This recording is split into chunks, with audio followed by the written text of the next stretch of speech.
বাংলাদেশের assistant coach সালাউদ্দিনের সঙ্গে হাত মেলানোর পরেই ভারতীয় অধিনায়কের সামনে পড়ে যান বাংলাদেশের spin coach Pakistani legend Mushtaq Ahmed.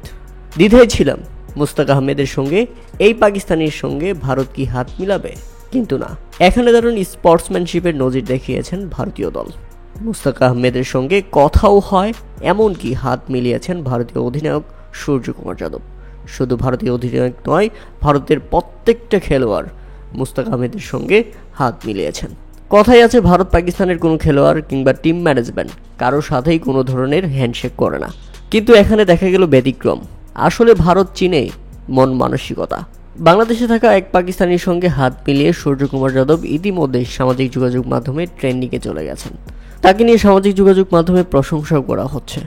অপরদিকে পাকিস্তানের ম্যাচে হারিস রুফ যে খারাপ ব্যবহার করেছেন, হারিস রুফ ভারতকে যে ইশারা ইঙ্গিত দেখিয়েছেন, সেটার জন্য ট্রল হচ্ছেন।